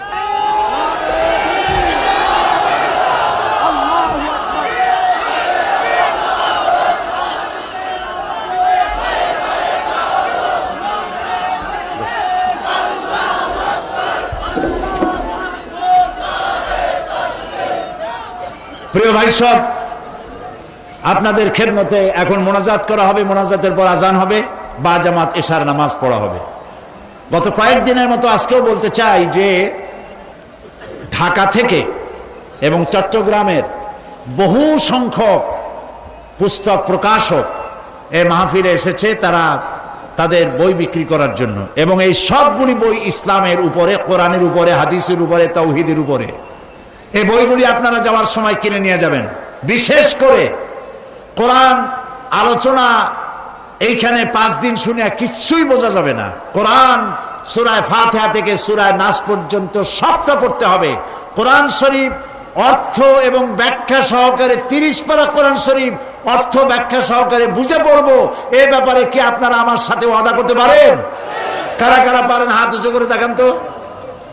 আল্লাহ দেখুক, আল্লাহ দেখুক, হাত নামান, বলেন আলহামদুলিল্লাহ। এই ব্যাপারে অনেক তাফসীর আছে, আমি আপনাদের কাছে বলেছি। অনেক তাফসীর পৃথিবীতে আছে, সব তাফসীরকে আমরা সম্মান করি। কিন্তু বর্তমান বিজ্ঞানের যুগে যে তাফসীর আপনাকে জীবনবোধের সৃষ্টি করবে, ইসলামী আদর্শ শিখাবে, ইসলামী আন্দোলনে শরীক হওয়া ফরজ করে দেবে, যে কোরআন যেই তাফসীর পড়লে ইসলাম এবং কোরআন বোঝা যাবে। তাফসীরের নাম হচ্ছে তাফহিমুল কোরআন। বলেন তো কি নাম? 19 খণ্ড আধুনিক প্রকাশনী থেকে বের করা হয়েছে, মাত্র 1000 টাকায় 19 খণ্ড 1000 টাকায় হাদিয়া দিয়ে দেওয়া হয়। আলহামদুলিল্লাহ বলেন। আর সৈয়দ কুতুব শহীদ রহমতুল্লাহ আলাইহের ফি জিলালিল কোরআন, আমি আগেও বলেছি, সেটিও আপনারা রাখতে পারেন। আর সর্বশেষ আরেকটি বইয়ের কথা গত 2 দিন বলেছি, আজও বলি, এই কারণে যে মোমেন হচ্ছে সেই ব্যক্তি যে ব্যক্তি নিজের জন্য যা ভালো মনে করে অন্যের জন্য তা ভালো মনে করে। সেই জন্য আমি কেন জামাত ইসলামী করি এই প্রশ্ন অনেকের, সেই প্রশ্নের জবাব আমি লিখিত আকারে দিয়েছি। বইটির নাম আমি কেন জামাত ইসলামী করি। খেলাফত এবং মুলুকিয়াত বইয়ের ব্যাপারে যে সব প্রশ্ন আছে, সাহাবীদের নবীদের ব্যাপারে যে সব প্রশ্ন আছে, লম্বা জামা দাড়ি নিয়ে আকীদা নিয়ে যে সমস্ত কথা আছে, সব কথার জবাব আমি এর মধ্যে দিয়েছি। আর আমি কেন এই দল করি সেটির প্রশ্নের জবাব যারা জামাত ইসলামী করেন তারাও নিবেন, আর যারা জামাত ইসলামী করেন না তারাও এর জবাব পাওয়ার জন্য বইটি সংগ্রহ করতে পারেন। সম্পূর্ণ অফসেটে ছাপা, 100 টাকা করে হাদিয়ায় তারা বিক্রি করছে। সব বুক স্টলে পাবেন আমি কেন জামাত ইসলামী করি। বইটি নেওয়ার জন্য সকলকে অনুরোধ রইল। আল্লাহুম্মা আমিন। রব্বানা যালামনা أنفسنا وإن لم تغفر لنا وترحمنا لنكونن من الخاسرين ربنا لا تزغ قلوبنا بعد إذ هديتنا وهب لنا من لدنك رحمة إنك أنت الوهاب أي الله تعالى লাখো জনতা নিয়ে তোমার দরবারে হাত তুলেছি, সারা জীবন গুনাহ করে করে জীবনটারে নষ্ট করেছি। দয়া করে মেহেরবানি করে আমাদের জিন্দেগির সকল গুনাহ খাতা মাফ করে দাও রব্বুল আলামিন। আমাদের মধ্য থেকে আমাদের মা বাপ যাদের দুনিয়া থেকে বিদায় হয়ে গেছে, কবরগুলিকে জান্নাতের টুকরায় পরিণত করে দাও। রব্বির হামহুমা কামা রব্বায়ানি সগীরা। সবাই পড়েন রব্বির হামহুমা কামা রব্বায়ানি সগীরা। হে আল্লাহ তাআলা, আমাদের দাদা দাদি নানা নানি আত্মীয় স্বজন যারা মারা গেছে প্রত্যেকের রুহের পরে সওয়াব পৌঁছায় দাও রব্বুল আলামিন। আজকের জুমার রাত দোয়া কবুলের রাত। হে আল্লাহ তাআলা, আজকে তোমার দরবারে আরজি পেশ করি, তাম পৃথিবীতে মুসলমানেরা আজ বড়ই নির্যাতিত। ইরাকের মুসলমানেরা নিজের দেশে আজ পরবাসী হয়ে গেছে। কাফের সৈন্যরা ঘর তল্লাশি নাম করে ইরাকের পবিত্র মেয়ে লোকদের গায়ে হাত দিতেছে। হে আল্লাহ তাআলা, তারা মসজিদ ধ্বংস করেছে, সভ্যতা বিনাশ করেছে, মুসলমানদেরকে পাখির মতো গুলি করে করে মারতেছে। আল্লাহ তাআলা জালেমদেরকে জালেমদের শক্তি শেষ করে দাও।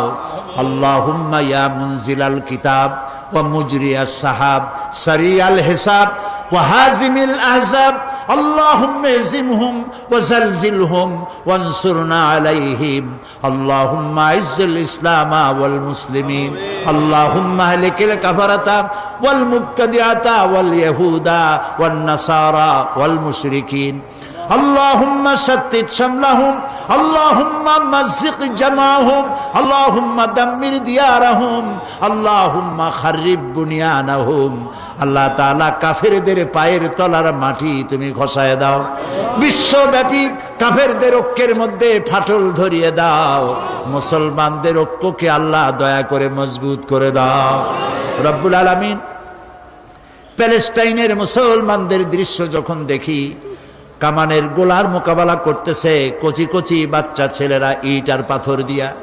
আল্লাহ রাব্বুল আলামিন, তুমি দয়া করে প্যালেস্টাইনের মুসলমানদের হাতে ফিলিস্তিন উঠায়া দাও। কাশ্মীরের নির্যাতিত মুসলমানদেরকে ভারতের কাফের মুশরিক সরকার আর সেনাবাহিনীর হাত থেকে কাশ্মীরকে চিরকালের জন্য মুসলমানদের হাতে আল্লাহ তুলে দাও। আল্লাহ তাআলা বসনিয়া, চেচনিয়া, আলজেরিয়া, দুনিয়ায় যত জায়গায় মুসলমানেরা বিপদগ্রস্ত, স্বাধীনতাকামী মুসলমানদের হাতে তাদের দেশ উঠাইয়া দাও রব্বুল আলামিন। এই মাহফিলে লোকেরা বহু আশা করে আসে, কোরআনের বরকতে দোয়া কবুল হবে এই নিয়ত করে। আল্লাহ তাআলা যারা যেই নিয়ত করে আসে, নেক নিয়ত আল্লাহ তুমি দয়া করে পুরা করে দিও। আল্লাহ তাআলা তোমার গোলাম মাওলানা শামসুদ্দিন সাহেব, আল্লাহ তাআলা তুমি দয়া করে তাকে হায়াতে তাইয়্যিবা সেহাতে কুল্লিয়া দাও। আল্লাহ তাআলা তিনি বলেছেন এই মাহফিলের খরচ এখনো অর্ধেকও তাদের হাতে আসে নাই। আল্লাহ তাআলা তুমি দয়া করে তোমার বান্দাদের দিল খুলে দাও।